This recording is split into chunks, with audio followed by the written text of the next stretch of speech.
Dreckspack. Miese kleine Zigeunerdiebe. Also ich meine, vergasen wäre noch nett. Scheiß Zigeuner, fresst euch gegenseitig auf. So viel Hass, so viel Verachtung oder menschlicher Abschaum. Krass, wie niveaulos es hier in den sozialen Medien, hier jetzt bei YouTube zugeht. Warum kommt mir eigentlich dauernd das Wort Untermenschen in den Sinn? Also ich frage mich, warum Sinti und Roma, die ja von vielen immer noch abwertend als Zigeuner bezeichnet werden, in Deutschland so krass angefeindet werden. Und vor allem, warum sie die hierzulande am meisten abgelehnte Minderheit sind. Also, wir sind ja echt keine Rassisten, aber gegen Zigeuner haben wir schon was.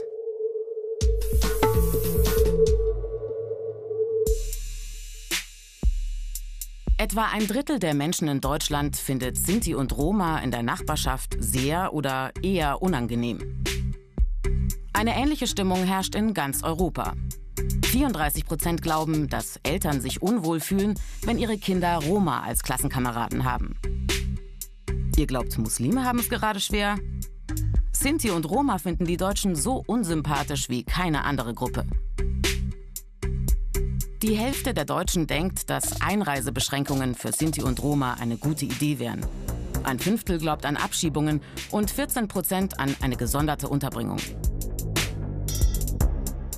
Absurderweise wurde bei dieser Umfrage gefragt, was ein gutes Zusammenleben fördern könnte. Gutes Zusammenleben durch Ausgrenzung?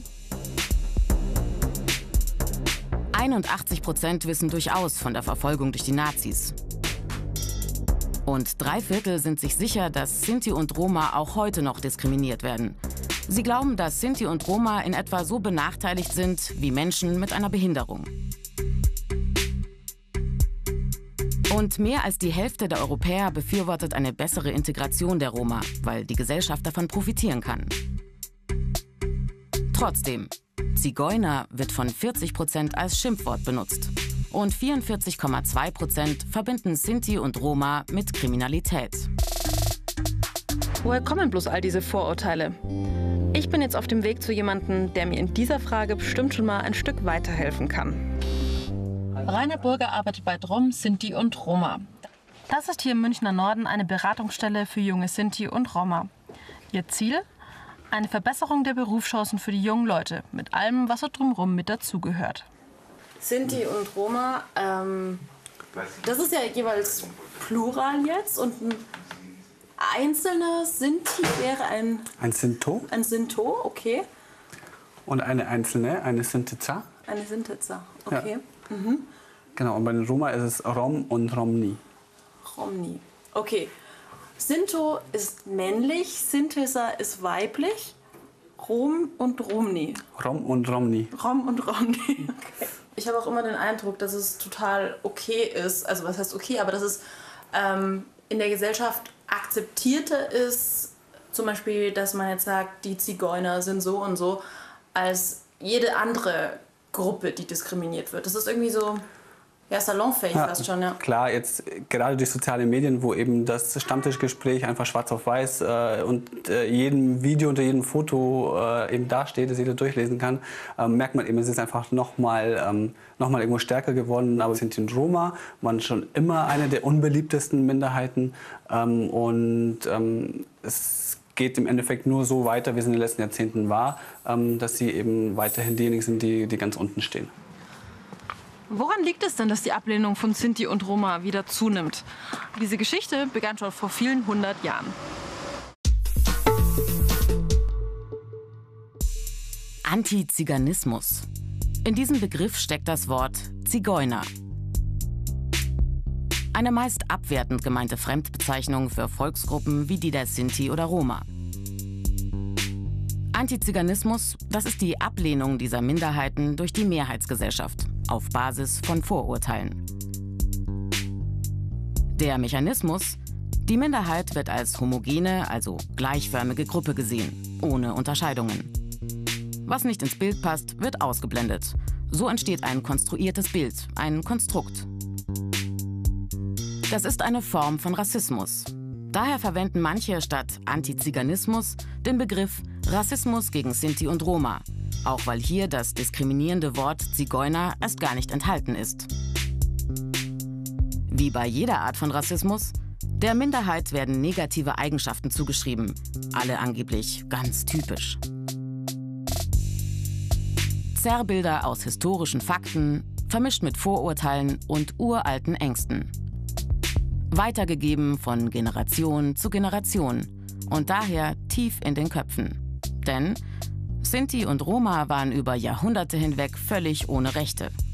Immer wieder wurden sie verfolgt, vertrieben oder sogar ermordet.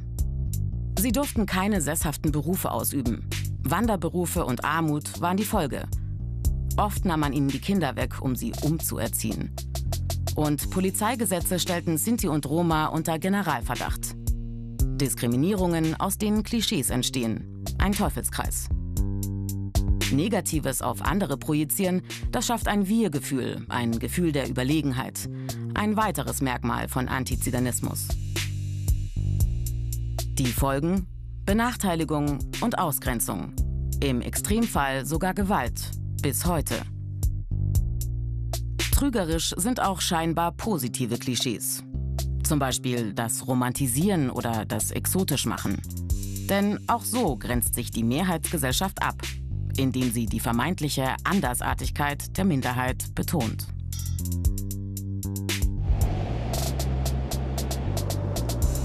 Den traurigen Tiefpunkt des Antiziganismus gab es dann während der NS-Herrschaft, der europaweit 500.000 Sinti und Roma zum Opfer fielen.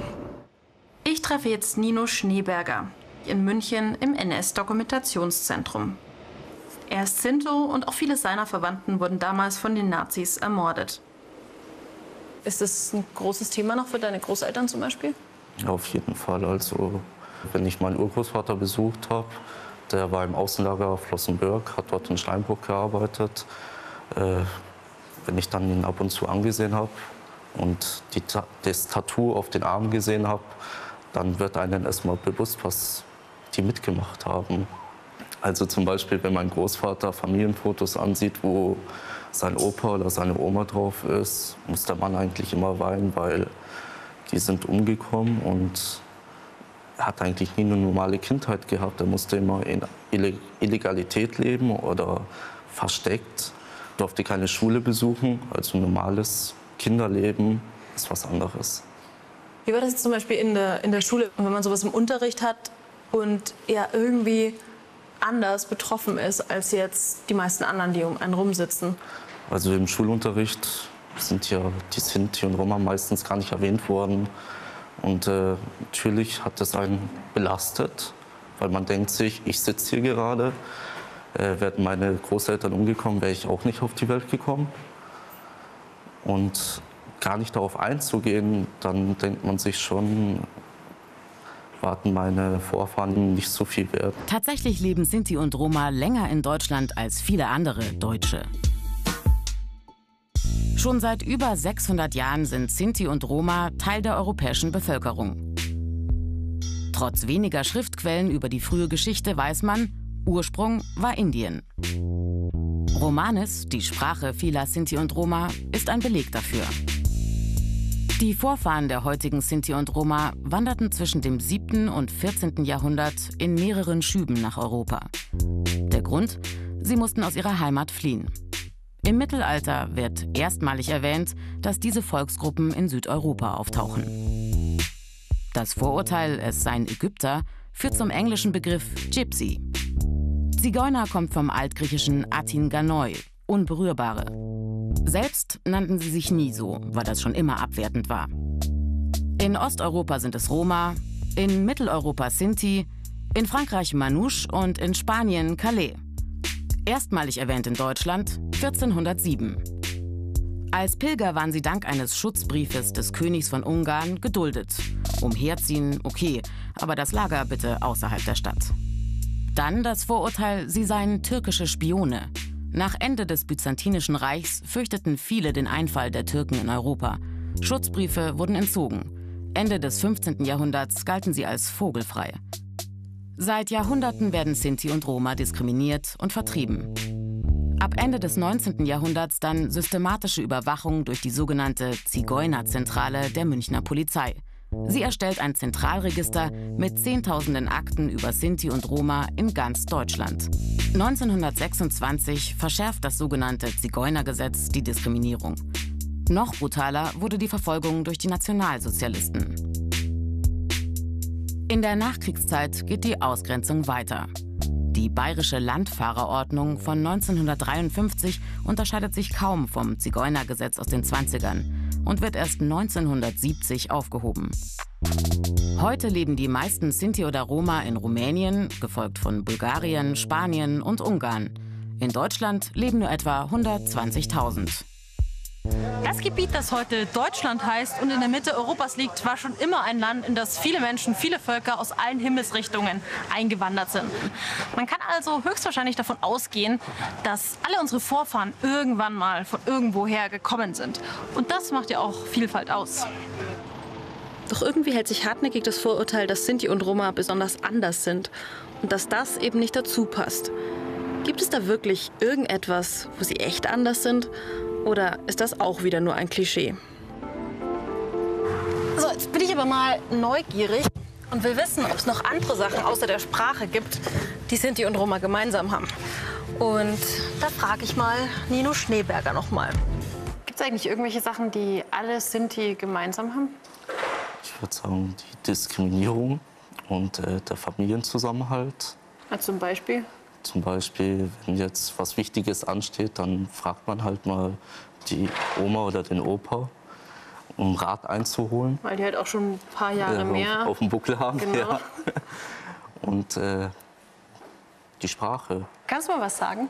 Hajatuke, Mehomonino und Bau von Nürnberg. Das heißt, du hast jetzt gesagt... Wie geht es dir? Mein Name, wie geht es dir? Und ich komme aus Nürnberg. Was aber kann man tun gegen Antiziganismus? Eine erste wichtige Stellschraube ist auf jeden Fall, die rechtlichen Rahmenbedingungen zu verbessern. Und da gab es in den 90er Jahren das ein oder andere internationale Abkommen.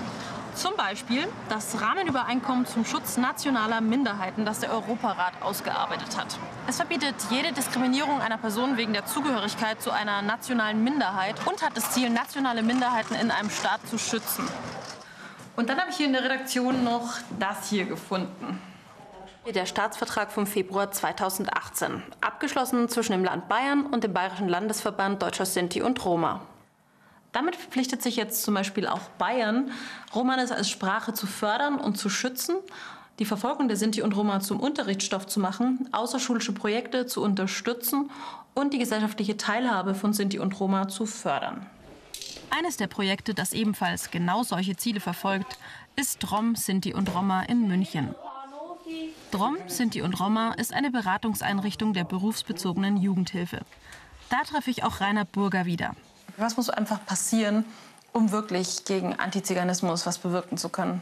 Was ich persönlich sehr wichtig finde, ist eben den Einbezug der Volksgruppe in diese Thematik insgesamt. Also dass auch Sinti und Roma eben an den sowohl wichtigen Positionen sitzen, als auch die Projekte leiten und die Projekte durchführen, weil sie selber natürlich besser wissen, was der Volksgruppe zugute kommen sollte und was nicht. Wenn es um die Gruppe der Sinti und Roma geht, dann gibt es in der Mehrheitsgesellschaft ziemlich viele Vorurteile und oft ziemlich wenig Wissen. Wichtig ist also, dass man hinterfragt und dass man einfach schaut, ob diese Dinge, die man im Kopf hat, nicht einfach nur irgendwelche dummen Klischees sind. Und das hilft dann auch gegen Vorurteile.